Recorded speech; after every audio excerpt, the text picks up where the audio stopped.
এই না আবার বেটি, কোথায় গেলি তুই? আমার তো টুকু জীবন শেষ করে দিয়েছি। কি হলো হঠাৎ আবার তোমার কি হলো?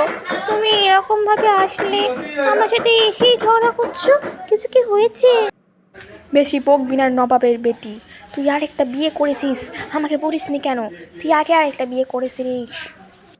তুই আমার কাছে এই কথাটা লুকিয়েছিস কেন?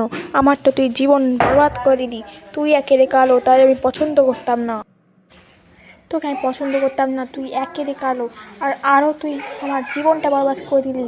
তোর আগে আরেকটা বিয়ে হয়েছিল, আমি সেটা জেনে গেছি। আমি গ্রামের লোকদের কাছ থেকে জেনেছি।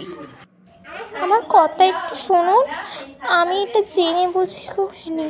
আসলে আমার না খুব ভয় লাগতো তোমাকে বলতে। আমার আগে আরেকটা বিয়ে হয়েছিল, তুমি আমাকে ছেড়ে দাও প্লিজ। আমি আমি পুরো কথা তোমাকে বলবো, প্লিজ তুমি রাগ করো না, একটু মাথাটা ঠান্ডা করো।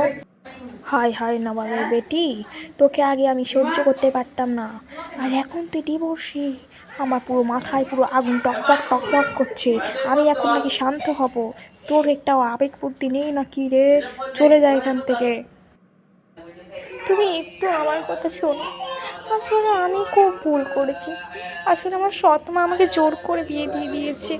আগেও অনেক আমার কাছে সম্বন্ধ এসেছিল, কিন্তু আমার সৎ মা তোমাকে কিছু না বলতেই বলেছিল। আমি আগে বলার চেষ্টা করেছিলাম, বুঝতে পেরেছো?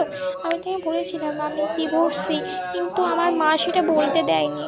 আগে অনেক পাত্রপক্ষ আমাকে দেখতে এসেছিলো, এই জন্য আমাকে অনেক পছন্দ না করেই চলে গেছে ডিভোর্সি বলে। এখন আর সেটা বললে হবে না। তুই একটা ডিভোর্সি, আর আমি সেটা কি মেনে নিতে পারবো? একদম নয়। আমার তো পুরো মান সম্মানই চলে যাবে। রাস্তাঘাটে সবসময় আমাকে খালি বলবে তোর বউ নাকি আরেকটা বিয়ে হয়েছিল। সেটা আমি বললাম কি সহ্য করতে পারবো? তুই চলে যা আমার ঘর থেকে। আমি তোকে এই বাড়িতে রাখতে দেবো না।